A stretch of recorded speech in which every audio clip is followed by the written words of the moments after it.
Good morning, Trumptopia. Are you awake yet? Or are you still pushing the snooze button?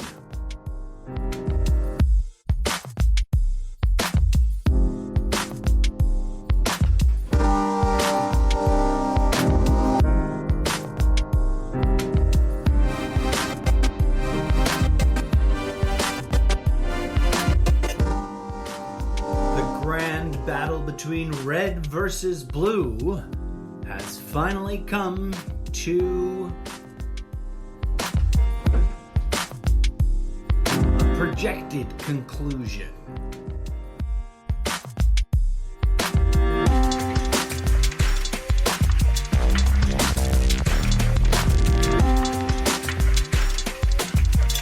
That's right, folks. It's official. As of Saturday, November 7th, 9:30 a.m. Pacific Standard Time, the great orange chosen one has failed to win re-election.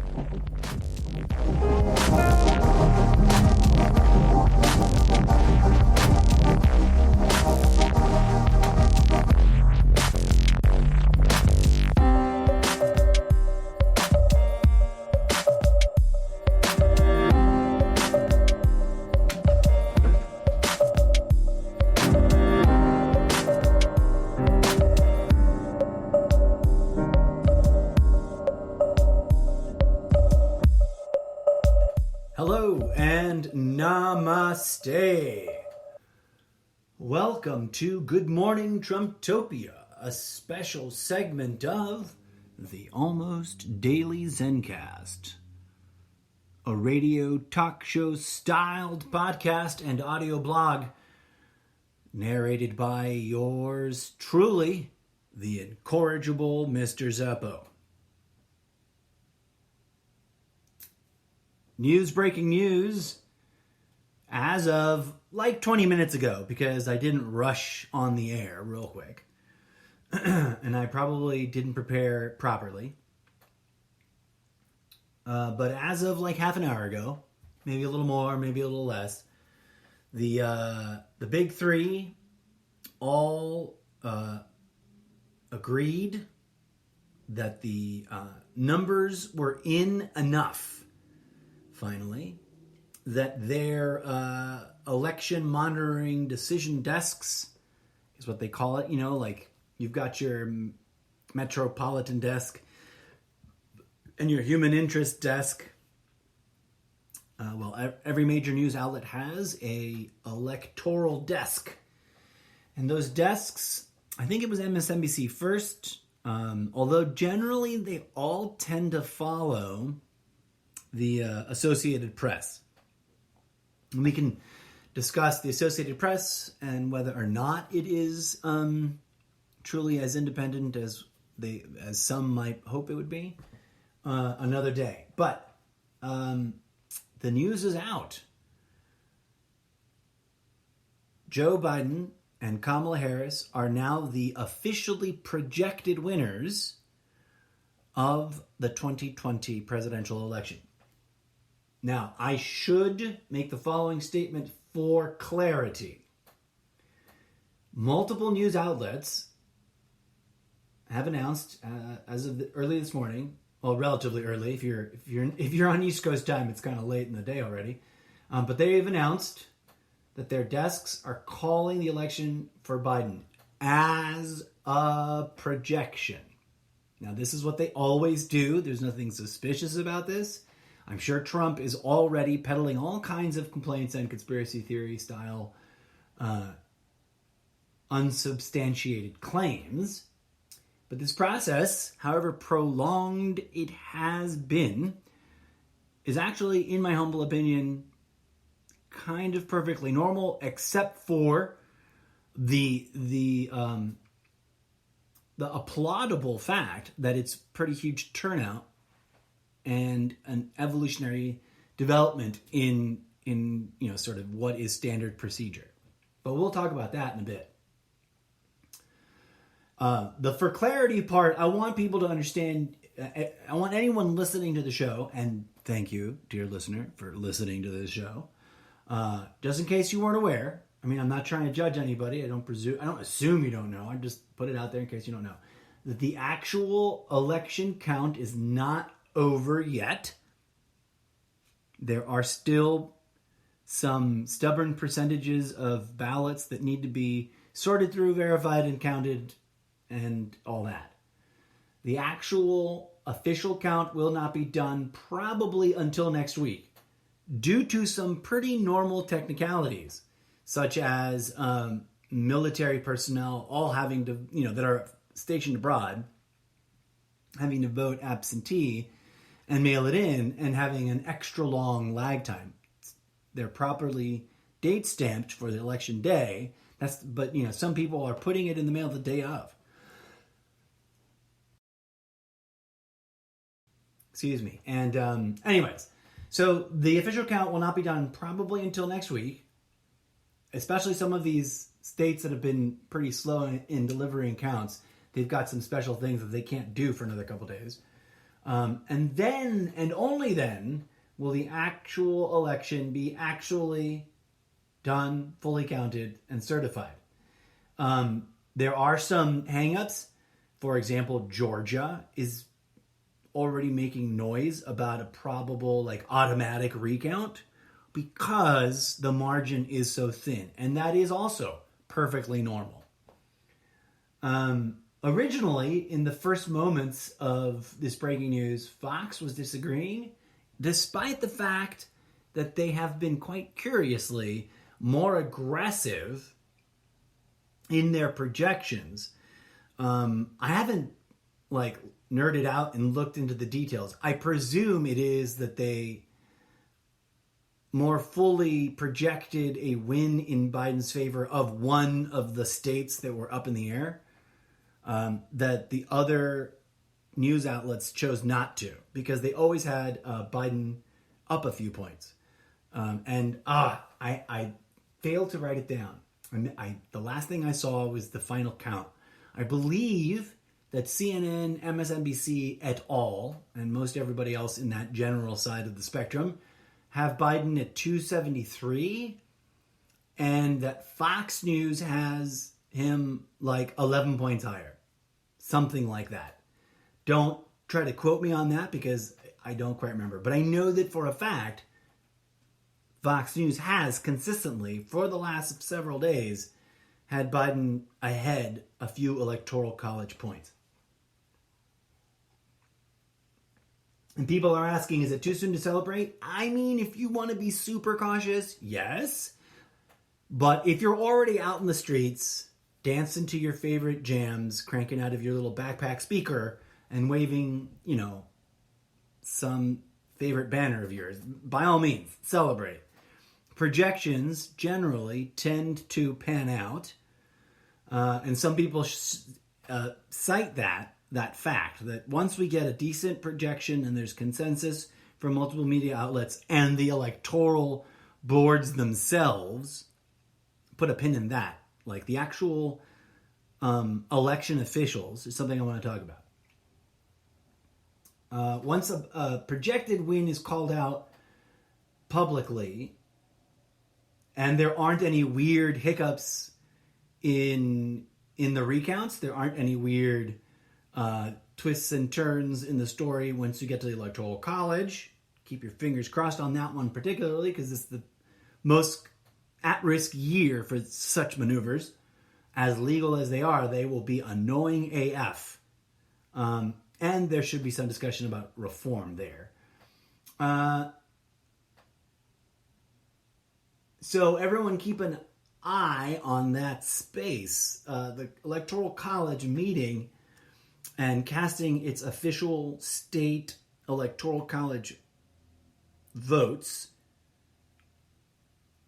which they do separate from us, we the people, which some people support and admire and some people don't like very much.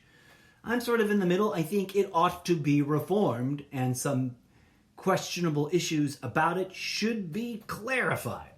But we'll put a pin in those things to come back to here in this episode. I'd like to point out in an effort to maybe be amongst the first to talk about these things. Although I know the mainstream media has already said, and look, coronavirus didn't magically go away on November 4th, did it? But I want to echo that, not because I'm towing their line, but because it's real and people are sick.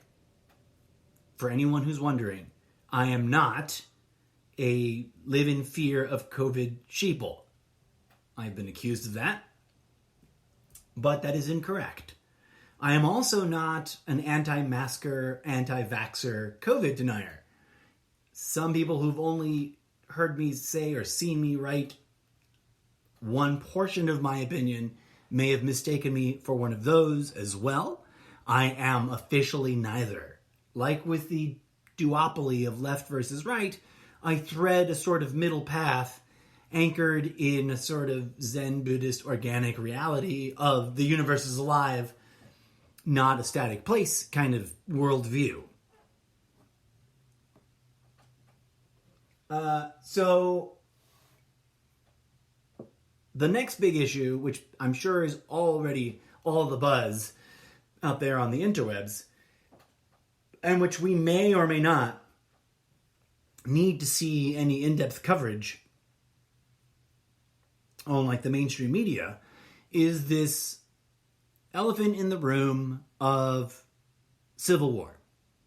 And as I have been praying throughout 2020, I will invite you humbly, dear friends and audience, to join me in once again repeating the mantra, may calm minds and peaceful hearts prevail. And I want to add to that anyone who's feeling let down or upset or has been foaming at the mouth for violence for any recent period of time, weeks, days, months, years, I pray that they may feel some grace received. You know what I'm saying? That they feel some soothing spiritual balm that gets them to calm the fuck down on the Civil War idea for a hot minute and just focus on getting through the holidays and into 2021 and doing things the more intelligent way. Will they be the most perfect way? Probably not. Will there still be corruption, confusion, and incompetence in the way the American governmental system handles the COVID-19 response? Arguably, the hard pill to swallow answer is probably, yup, a little bit. Truthfully, probably nowhere near as much as there has been under the great chosen orange one, but them politicians be politicians. And I want to sort of peak this opening moment with the following question. This is my sort of challenge to everyone celebrating. Celebrate, yes, it is a great relief that as things stand right now, this hot minute, Donald Trump will indeed no longer be occupying the White House on January 20th. And or the 21st, technically, depending on when the actual move happens. But there is still the lame duck session. He still has his hands on levers of power. And he's still Donald Trump. And his base is still riddled with QAnon and other Kool-Aid hallucinations. So, and moving forward, let us not forget, even as all of that works itself out, because there's a lot to work out there, folks. As we get closer and closer to January 20th, let us not fall into the very sweet and seductive delusion that we will somehow magically return to some kind of normal. This was not true under Trump's paradigm of what normal can, could, should, would be, and neither is it true under a Biden-Harris paradigm.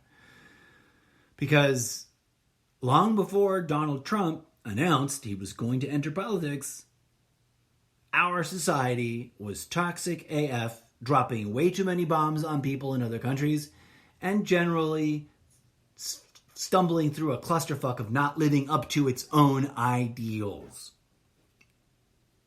I think the younger generations are with me on that. I think maybe older folks maybe a little defensive of their team, and the red team peeps are going to divide themselves up and to cling to the Trump mania and keep staying on the Trump train as it departs from the White House station and moves on to sort of like be a social influencer. Because one of the things I'm worried about, and have been since day one, is the whole speculation that Trump is actually aiming to get himself a media empire. Something that I myself could be accused of, right? I'd love to have my own publishing and broadcast empire and be a mogul who creates jobs and finds new talent, right? But I don't have at my disposal all the weird,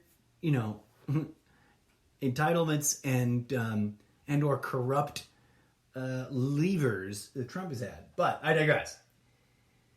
There's a lot to unpack today, and I'm guessing most people are just gonna want to like hoop and holler and or pout and complain. But let's take a brief moment to cleanse the mental palate and listen to a bit of electronic jams. By the way, that opening track was LA Beats 101 remix Down Tempo Lax and or LAX, play on words there, by the imaginary cartoon animated DJ Z from his album End Times. And this next bit is the Grime 101 remix Crank Deluxe Crank by the same fictitious artist. Please enjoy with your ears.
Make Trumptopia the United States of America again. That, dear friends, is my new mantra for the next few days as we wind our way through the lame duck session. I want to issue a correction from a previous episode. I blanked on the official title of the Right Honorable Commonwealth of Pennsylvania. I think I added the Right Honorable, but I was like, what are they called? They called themselves the something something of Pennsylvania. The Commonwealth. And there's some interesting arcane notions there, but taken at first sort of surface, first impression, face value. Commonwealth. Commonwealth. The wealth common. The greatest good, perhaps? One could think that they were egalitarianly aspiring towards that. They were apparently key to all of this. They were certainly the focus of a lot of the sort of democratic drama. Will he catch up and gain that state? Will he not? And he did. There's, of course, a lot of shenanigans that will play out as it seems, all indications seem to be pointing towards a Trump administration onslaught of frivolous lawsuits. It wouldn't be Trumptopia if he didn't do it, folks. It wouldn't be America if you couldn't sue America over how it's doing America. So that's where he's at, I believe. As of deciding to jump on the air, I had not seen either candidate make an address. And I'm hoping they're not currently, because I will feel like a big fear of missing out thing. I'm hoping that they give well-organized, well-presented speeches a little bit later in the evening after I've wrapped this special episode up. And yeah, so moving on. Things I want to talk about. In the department of let's not presume the absolute best, because that would be naive and foolish, right? We cannot pretend that Trumpism is going to magically go away now that Biden has been officially crowned the president-elect. Just like we could not agree with Trump that the coronavirus was magically going to go away in April, May, June, July, August, not so much September, October, but then again, he brought it back. He brought back that nonsensical statement to life about the election about November. 1,000+ people a day dying, a new record of hitting more than 1,000 people a day for 3 days in a row here in this great land of ours. And that, people can argue whether that's a big deal or a little deal. What annoys me is that they are preventable deaths, and underlying secondary conditions or not, most of those people wouldn't have gotten into the precipice of fighting for their lives, getting, so effed up, if they hadn't caught this thing that then was made complicated and worse by their underlying secondary conditions. That's my opinion. I am not a doctor, but I will stand by it. In the department of, oh my God, Trumptopia is an idea that will not go away magically. We have the following 2 points of interest to discuss. There have been many accusations thrown around about this election. I'm sure those will all get sorted out. And call me crazy, I feel somewhat confident that no matter what the Trump administration and the Trump base say, that Biden will be receiving keys of the kingdom on January 20th, be sworn in, and all of that shenanigans will occur, despite whatever mucking about and shenanigans on the Trump side. Not because I have some sight of the future, but rather I have a high level of confidence that the system operates the way the system operates. And one of the flaws, if I may, be redundant and point out to all those who already understand this about Trump, but maybe if there's a Trumptopian out there listening, they might, go, oh shit, is that what it is? One of the flaws of believing in Trump is that then your default setting, because of the way political conditioning works, is to believe whatever Trump says. And Trump is a pathological liar. We've been telling you for 4.5 years. That's not like playground taunting, calling him silly names. That's a diagnosis.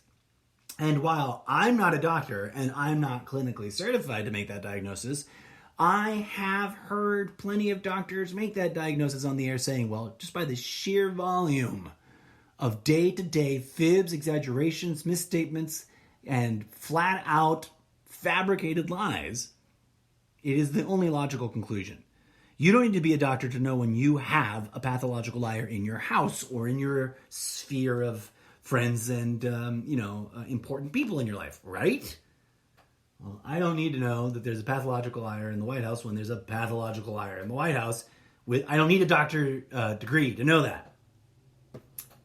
Okay, so having said all that, Trump has established a multi-layered cult of personality, cult of brand ideology. Trumpism or Trumptopianism.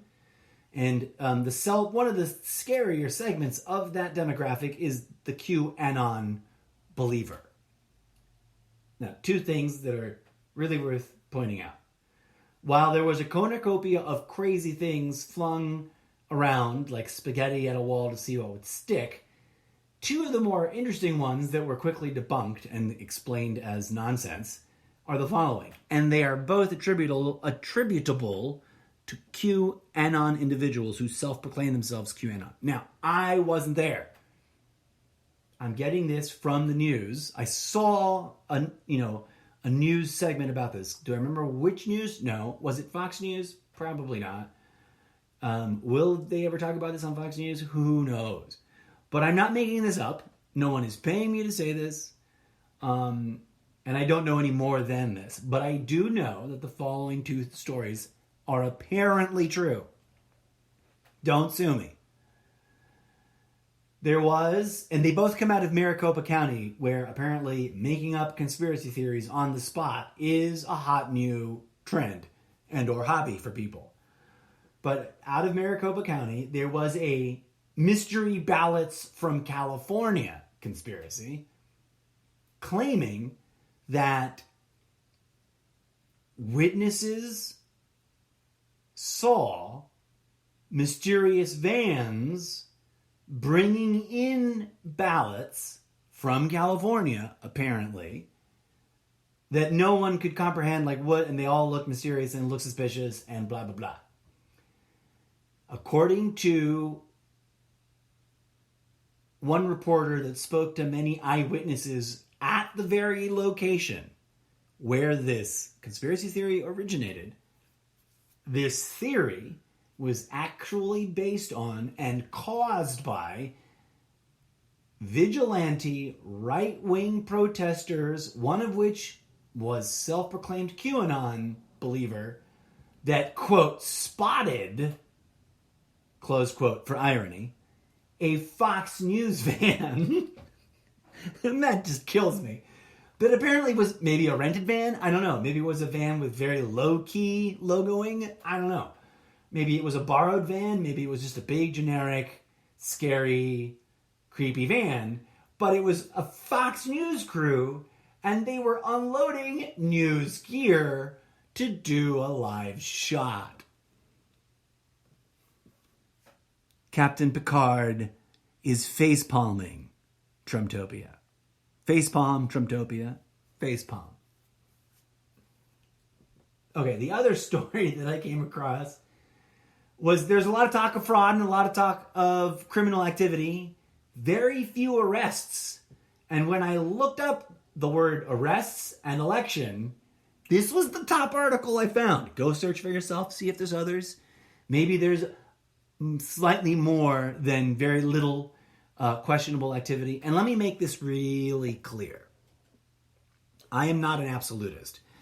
Am I actually factually, intellectually aware of the fact that throughout history, certain individuals and slightly moronic groups of people have done questionable and or illegal things in elections? Of course.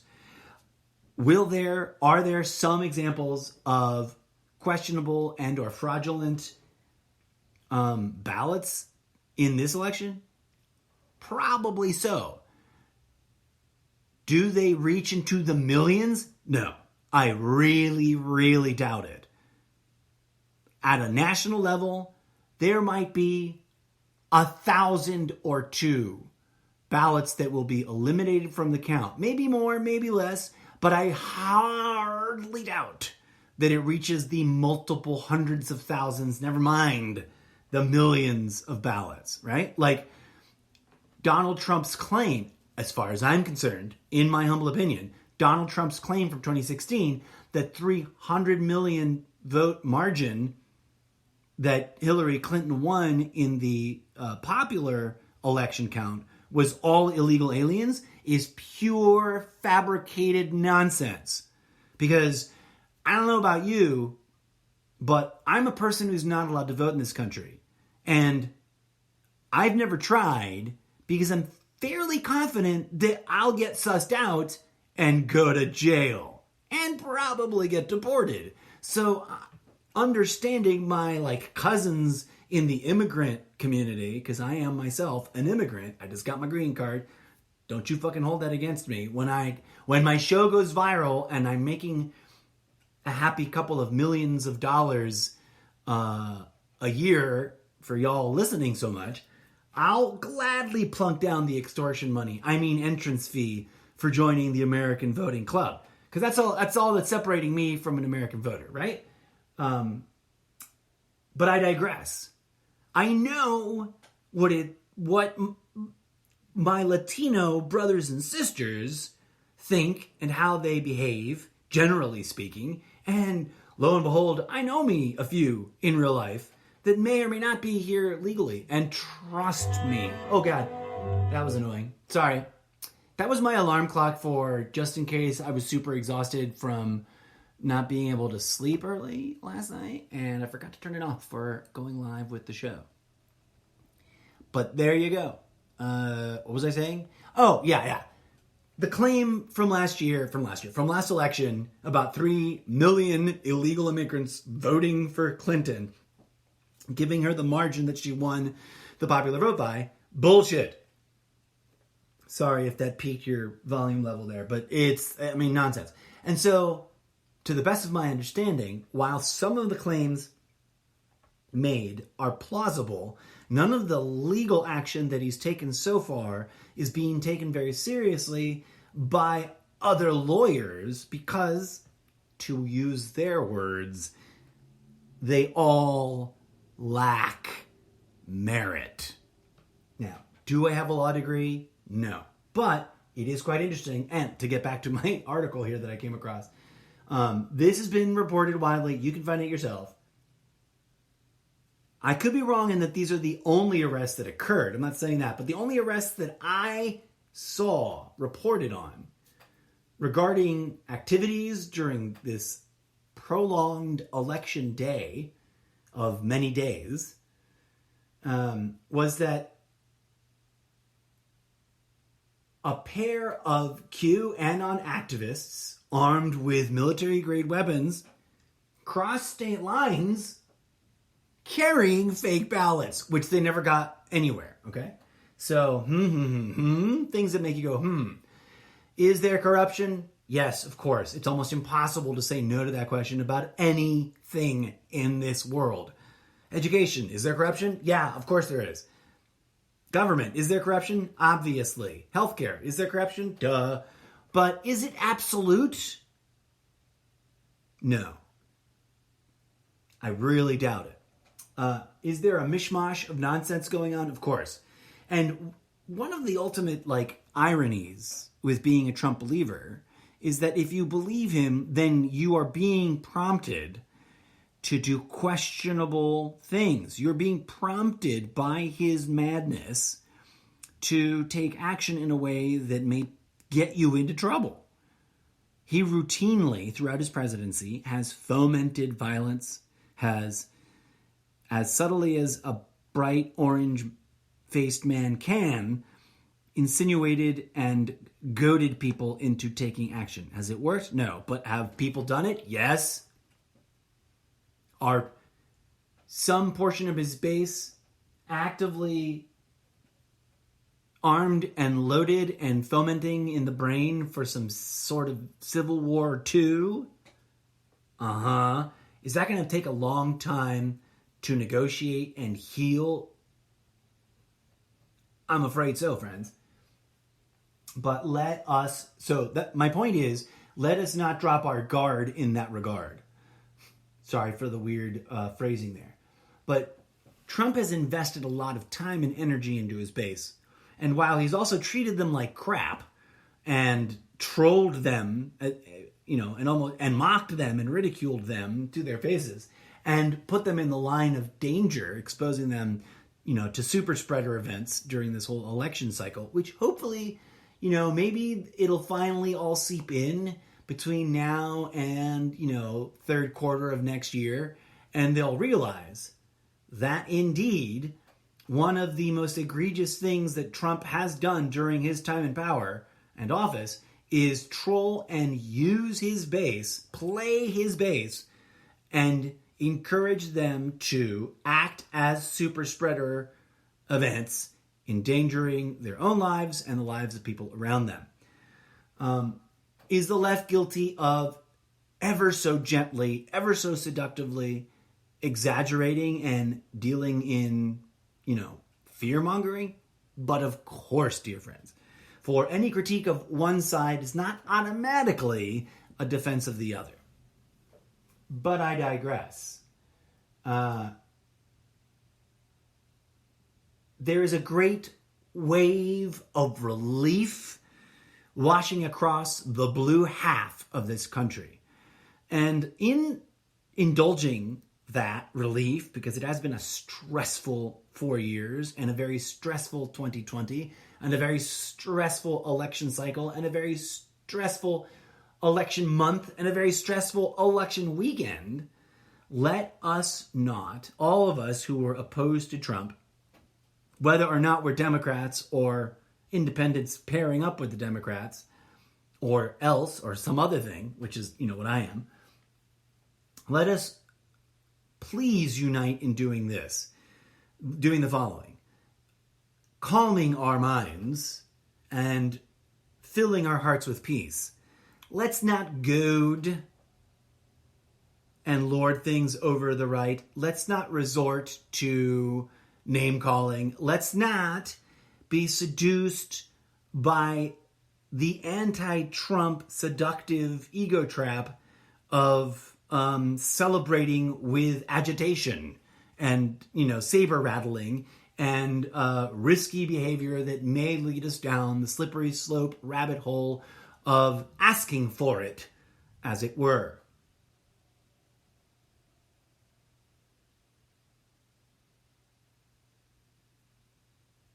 Let us also anchor ourselves in holding Team Blue as accountable as we have held Team Red in recent years.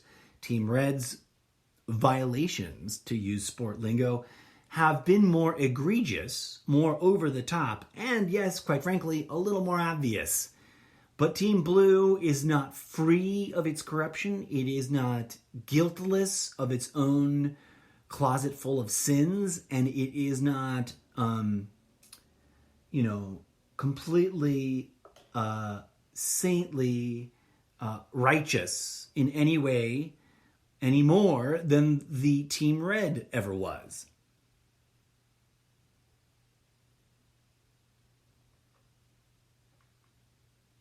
Okay, so we've crossed an important threshold. Is it too soon to talk the form and function of what we've just done? Because frankly, that was the most prolonged, dramatic, melodramatic, slightly silly, and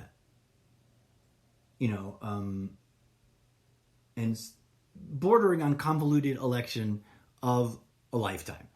And critically, arguably, it was a critically important election. I don't know if I want to go so far as to say as the most important election of our lifetime, because is that, in some ways, that may always appear to be true for any given upcoming election. And part of that whole problem is that it can be said that the way we execute our elections has plenty of room for improvement. Let me begin this particular moment of commentary with the following statement. One of the most ridiculous things that Trump successfully has done in this electoral cycle is vilify the election process itself. Now, the vilification of other is something everyone is familiar with. It's something we are toxically addicted to as a species, regardless of political party. The left vilifies the right vilifies the left, the independents vilify the duopoly, those who refuse to vote vilify everybody who votes. We jump to that, they must all be villains conclusion way too readily. And it's the flaw of Trump's legal strategy right now.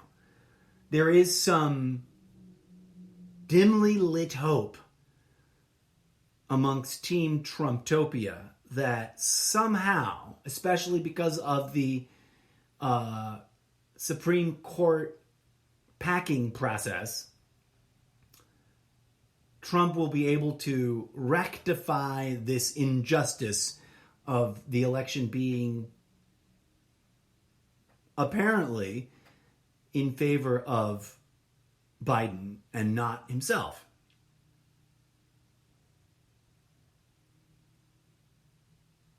Let's take a moment and not worry about whether or not Team Trump is as lawyerly and savvy as they imagine themselves to be.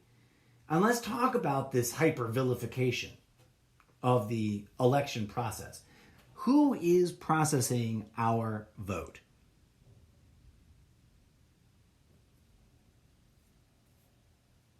That's a silly question, isn't it? It isn't a bunch of Russians, is it?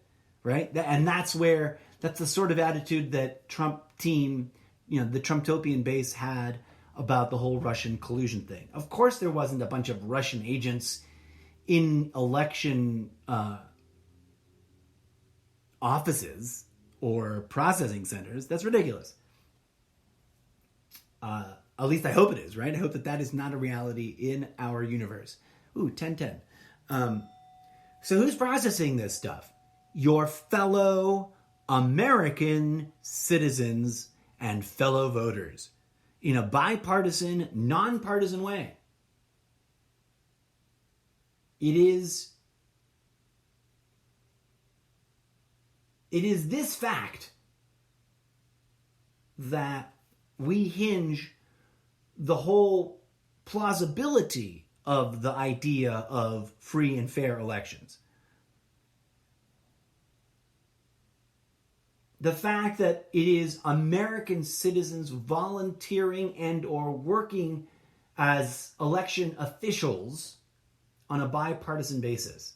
And that it is these volunteers and officials that staff and operate, the basic function of election poll centers and counting and processing centers, right? And in my honest opinion, it is and has been quite childish and absurd on its face that Trump is seducing his own base into automatically presuming that those doing the sorting and counting and certifying of the election are somehow all evil, malicious, socialist, leftist extremists.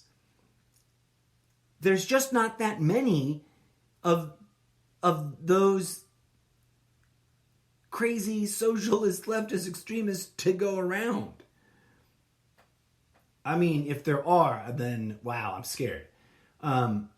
Just like, there are not enough alt-right extremists to go around to accuse, for the left to accuse election poll centers and processing centers to be 100% evilly corrupt and doing malfeasance and malpractice in favor of the right. On the face of it, everyone would laugh if Joe Biden or Kamala Harris were saying that. Would they not? I know I would. Now, this should not be underestimated, in my humble opinion, and I want to make this the thrust of my commentary, right? Huzzah! I'm excited. I wanted Blue Team to win, and they did, apparently. We're going to run with it, and we're going to hope that whatever recounts are implemented, and whatever low-level, collection of disqualifiable ballots that they get identified and cleared out. Because, if somebody used a dead person's name to cast an extra ballot, shame on that idiot, and shame on us for letting it happen. But also, is that going to be hundreds of thousands of votes? No, and we shouldn't be, fear-porning ourselves into believing that it is when it clearly isn't. let it not be forgotten that for the time that Trump was in office, he accused the government of doing things, and then he didn't actually make any of the changes or find any of the corruption that he claimed there was, right? Trump instigated and demanded his own Blue Ribbon Council of Investigation on voter fraud. They quietly, without fanfare and without much public discussion, disbanded that investigative council because they did not find anything to freak the fuck out about. And that's just a plain old simple fact. Okay? Just like it's a fact that that the Mueller report clearly indicates where probable crimes could be believably accused of having been committed, crimes of obstruction, etc. But there was not enough to bring an indictment, especially given the Department of Justice's absurd little policy of not bringing indictments to a sitting president, which is not new. Trump didn't invent it. Okay, I digress. The very reason that we hold elections this way, town by town, county by county, state by state, run and operated and counted by the people, for the people, in a local, like hyper-local way, as opposed to some big, bureaucratic, centralized, federally controlled system.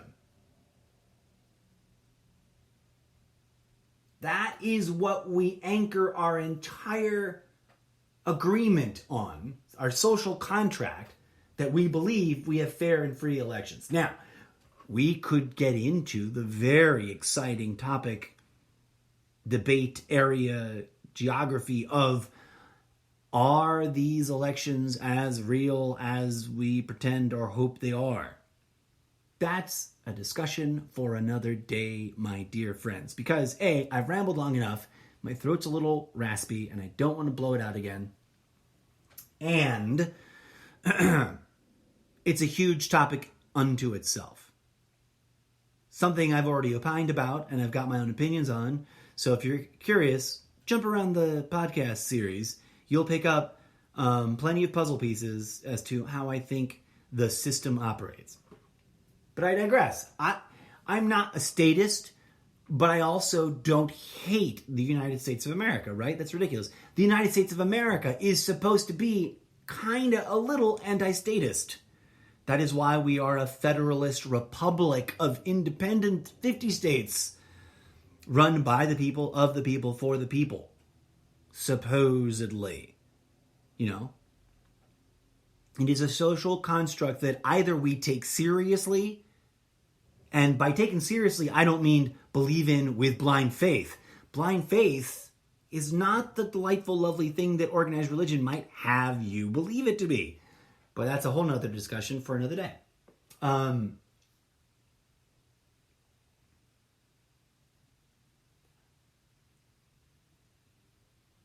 This election will be discussed and analyzed for decades to come for many reasons, some of them obvious, some of them not so obvious.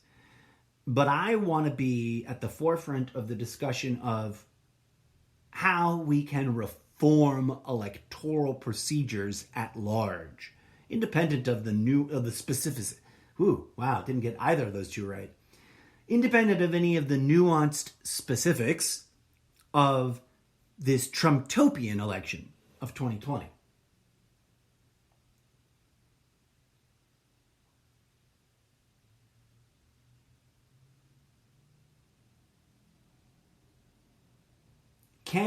Can this system be improved upon? I say absolutely it can and it should. Has either side, the evil socialist leftists or the right-wing militant right-wingers, have they maliciously taken over the system of decentralized election processing? I don't think so. I really don't. If I'm wrong, I apologize to you. I don't think the corruption resides there.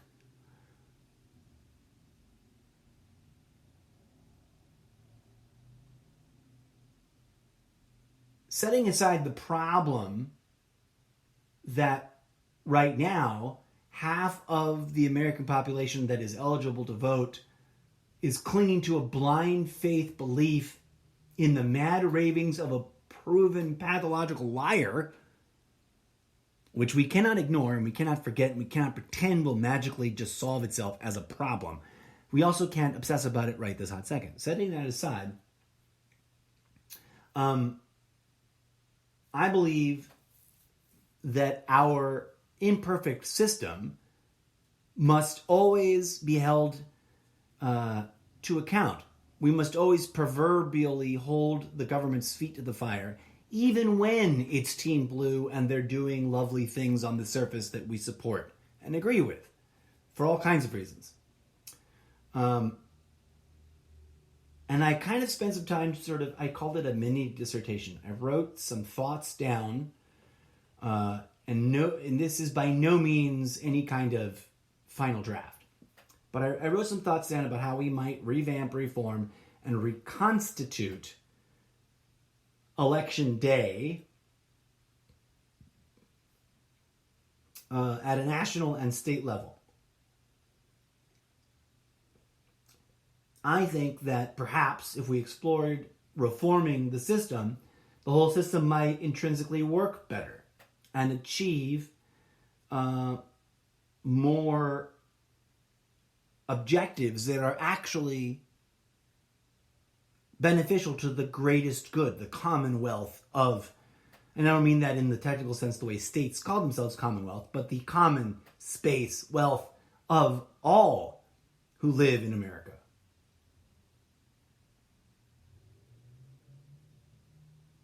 I think one of the problems is that we lump a bunch of issues together and only vote about it every 2 years.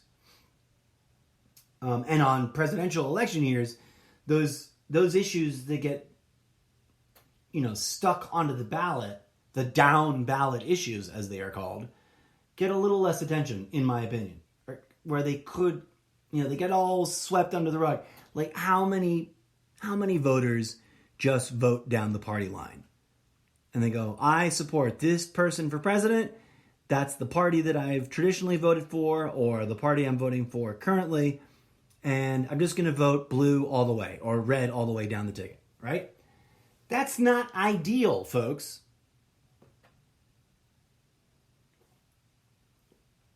I think if we spread the issues about a little bit more rationally and engaged in a much higher participation rate on a year-to-year basis, we should be able to refine and improve the granularity of self-governance and civic organization.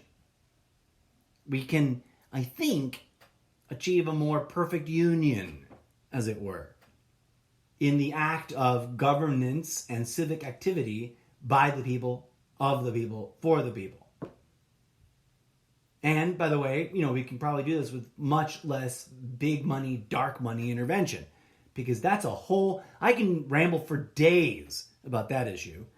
And put it simply, why is so much money being spent in a public way and in a dark money way by so many of us? And why are we asked to contribute so much money to this industry, that this multi-tiered industry that thrives around the electoral process, when we could be spending that money more directly and more effectively to solve problems?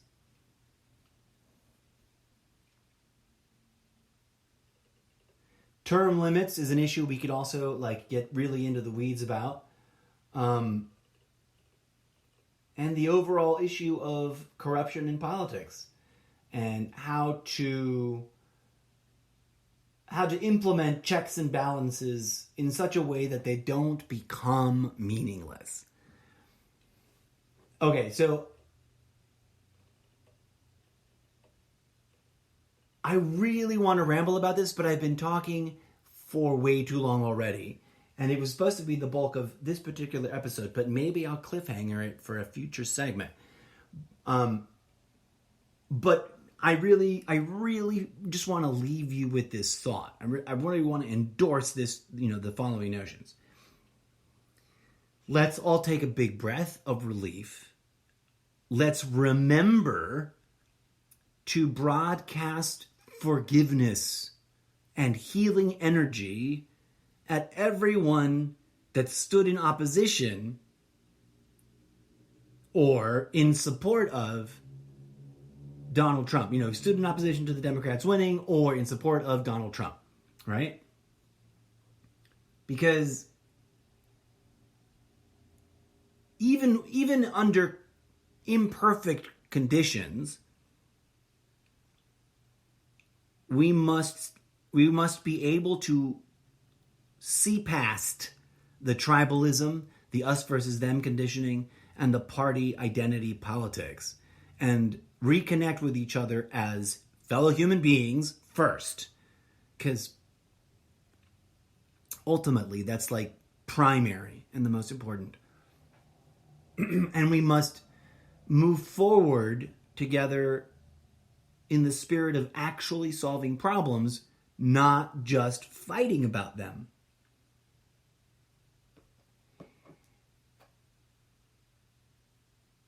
Okay, well, I'll run through this really quick. I think in terms of reforming electoral process, and this is just a rough draft, I'm going to walk you through the bullet points and we can flesh it out in more detail in another episode. And if you like the idea and you happen to, be politically influential in your circle, share it with people. Maybe point out to them that there's this delightful podcast that you're listening to in which you heard this. But I think that we need to shift our whole rhythm of politics. One of the things that's changed in our lifetime is attention span.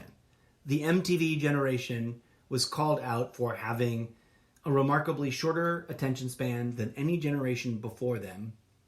And it's only gotten worse since then. And that was like 89. Back in the Ronald Reagan days, we were talking about how the youth, people were discussing about how youth had shorter attention span, and indeed has gotten worse.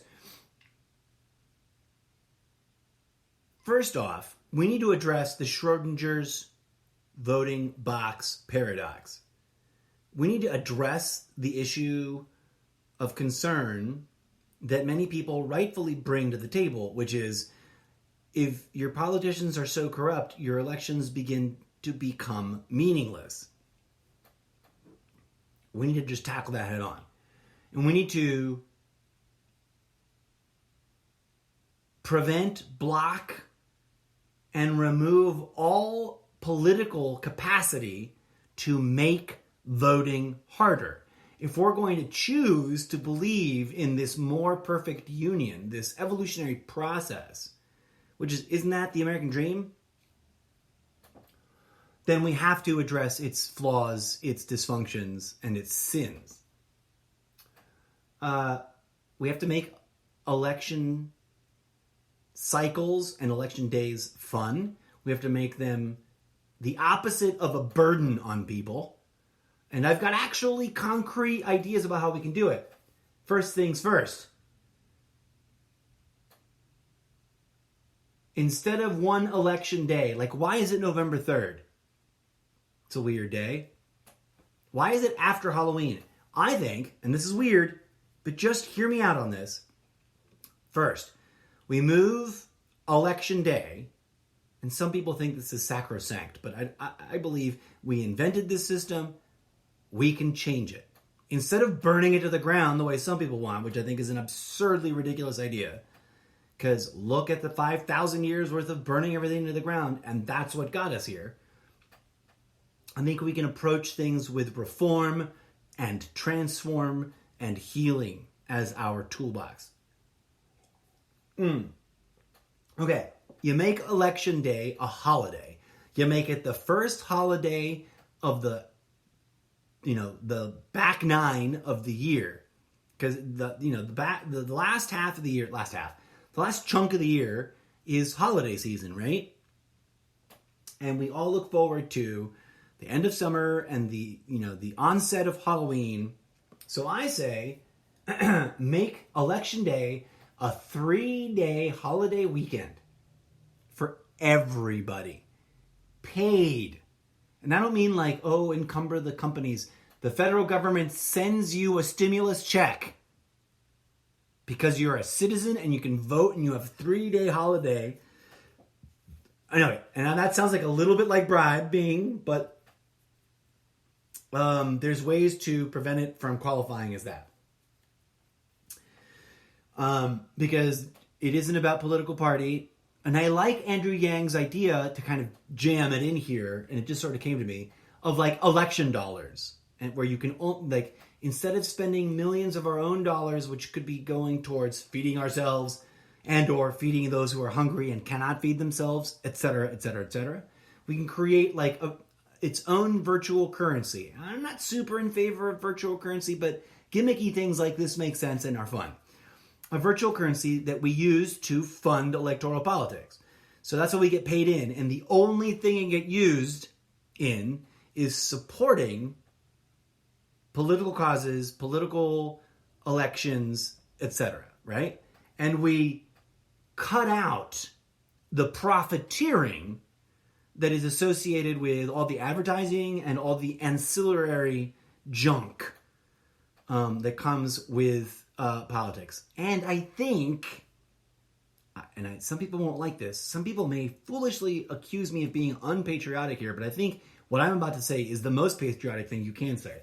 I think maybe we should revisit and remember the letter of the law of how the flag is used and stop with all this like flag paraphernalia crap, which is its own like multi-tiered alternate market that just sort of sucks up money along the fringes of election activities. Because profiting on the image of the flag, using it on paraphernalia, putting it on clothes, turning it into napkins, and anything like that is prohibited by law in this country. We just turn a big fat blind eye to it. That's its own epic issue. And as much as it would bum a lot of vendors out who love to sell American flags, and cowboy hats with the American flag printed on it, etc., we have to confront that it's a hypocrisy and that it's nonsense and that it's profiteering and that it probably doesn't help because it's probably contributing to the corruption.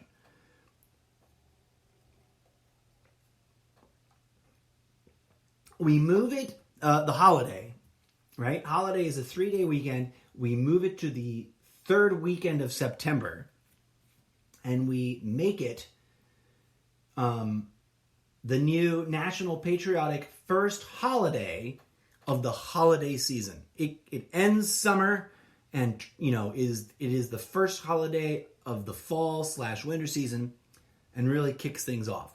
3 days paid. Now, stick with me, because my story gets weirder.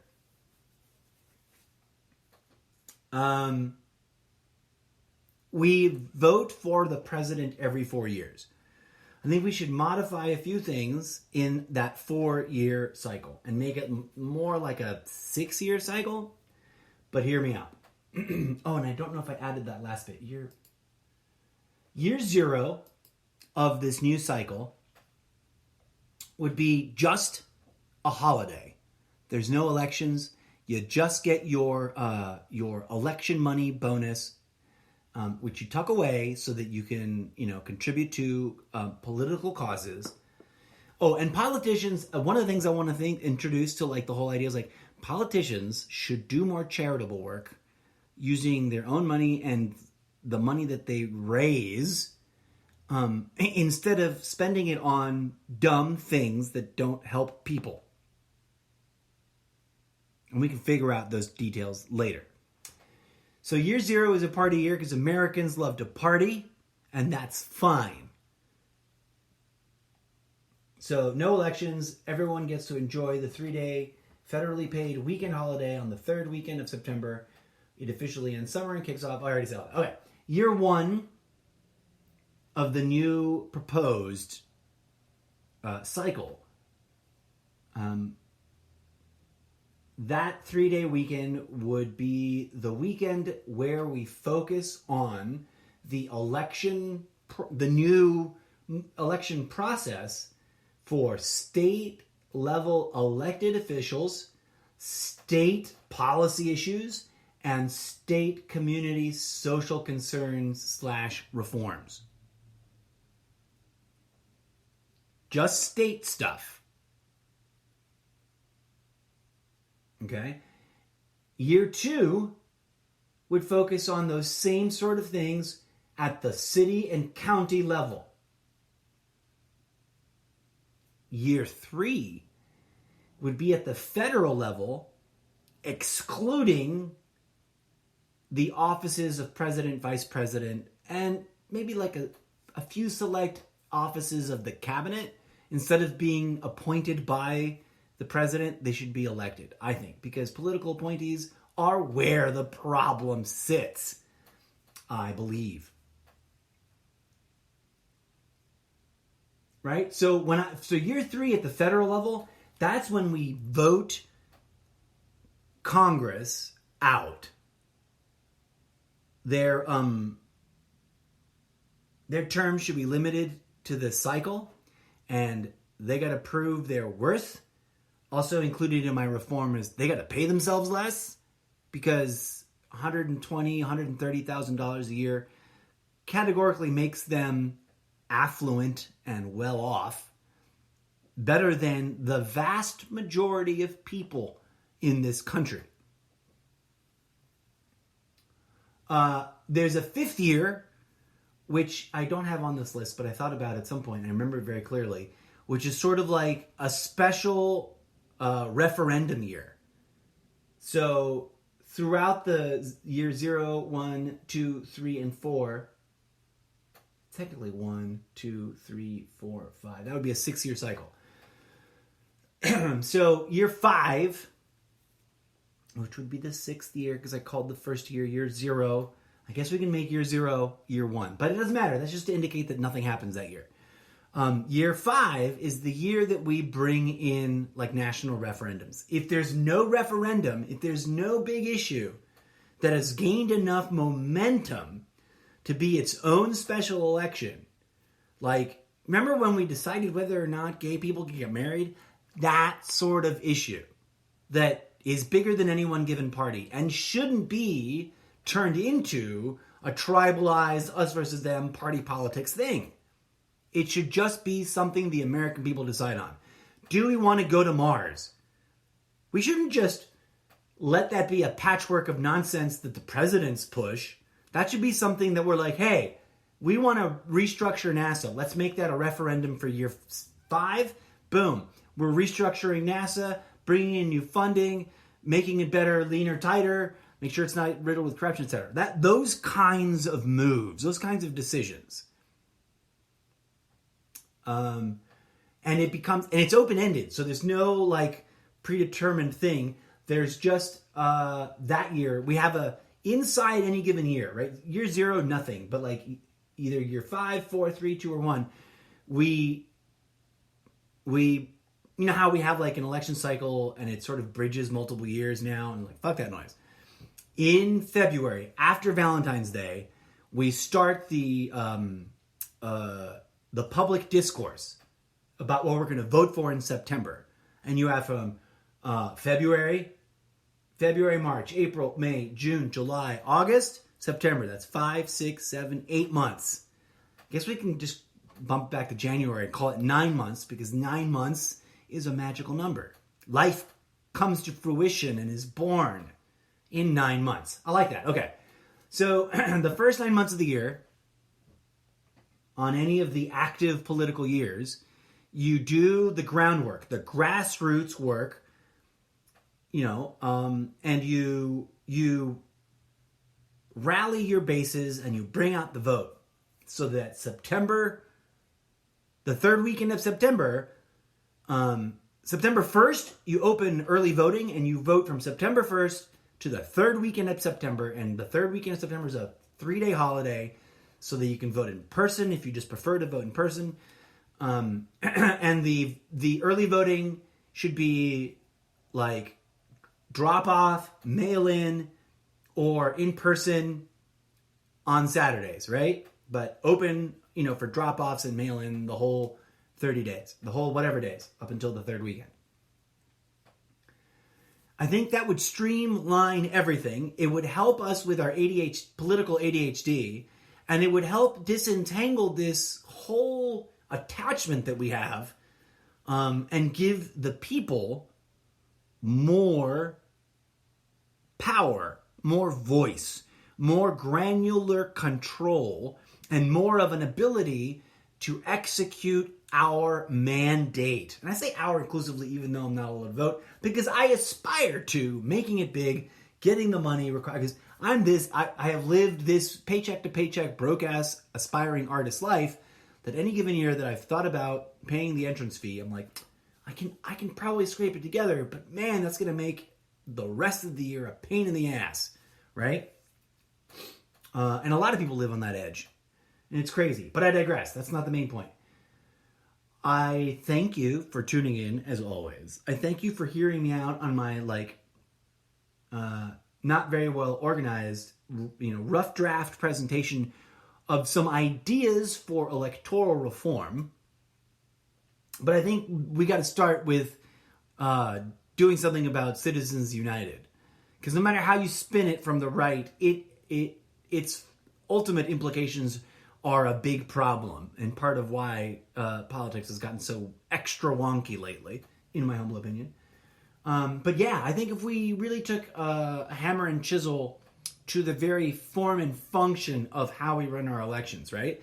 We keep it... Okay, finally, wrap up my whole idea. All these ideas, we got to work them out. There's probably a more nuanced, more well organized way of expressing them, but they include, in my mind, to wrap things up, keeping it state by state, county by county, the people who run the polling places, the people who sort and count the ballots, the people who operate whatever counting machines, etc., are local, bipartisan, nonpartisan participants. In other words, they are there to make sure your voice is heard and that every vote really counts and is actually counted.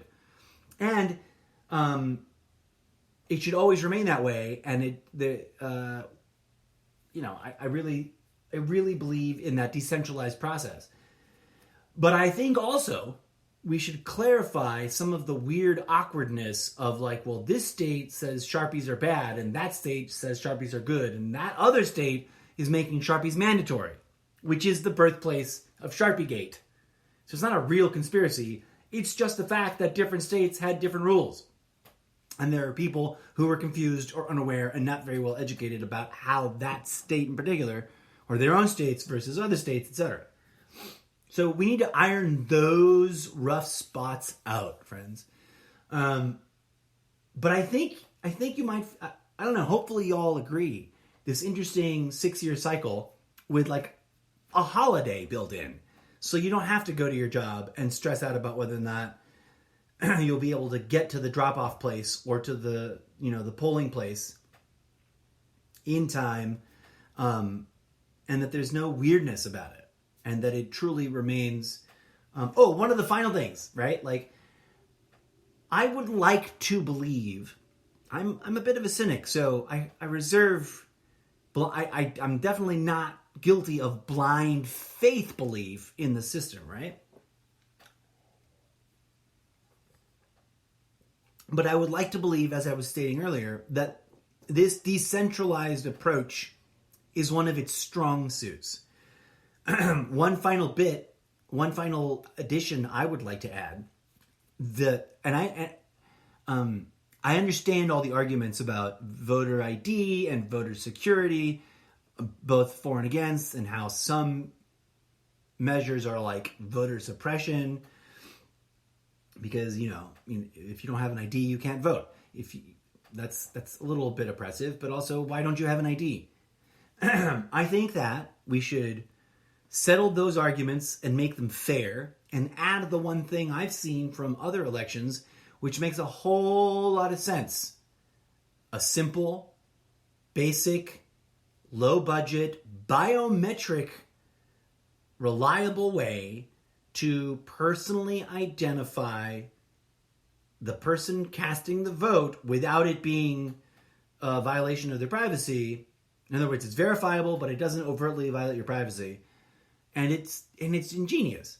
In other countries, and I'm sure you've probably seen this, when they vote, they dip their finger, their whatever finger has their legal fingerprint that they use on their IDs and stuff, in one of those indelible, custom made, it's got to be the right, chemical makeup for it to be considered legal and valid and fair, and they stick their darn fingerprint on it. If that was something that it would add a little bit of an awkwardness to mail-in voting. And I'm sure there's a way to solve that, like making a little ink pad of that come with your ballot in some sort of kit that's tamper-proof so that you've got the right thing, I think.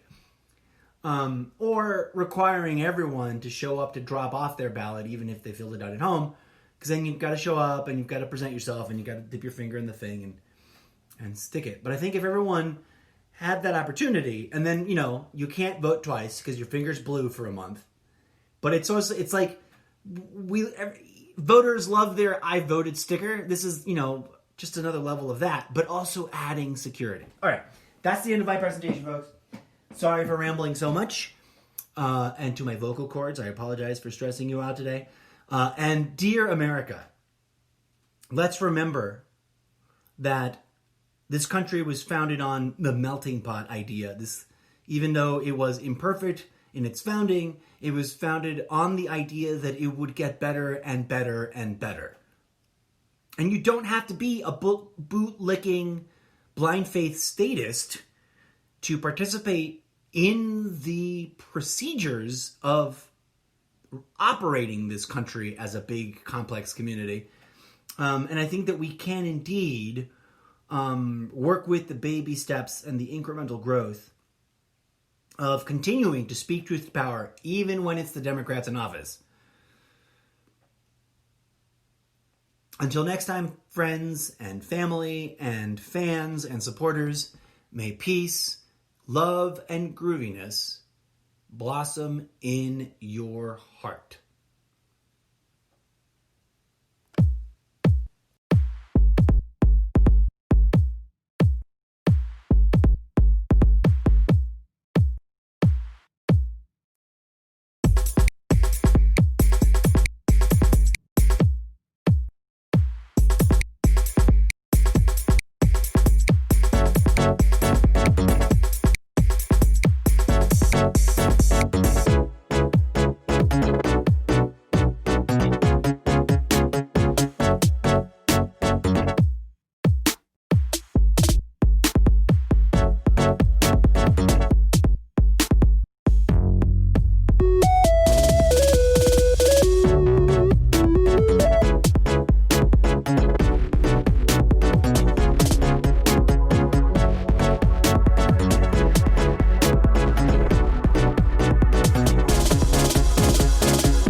Give me your love.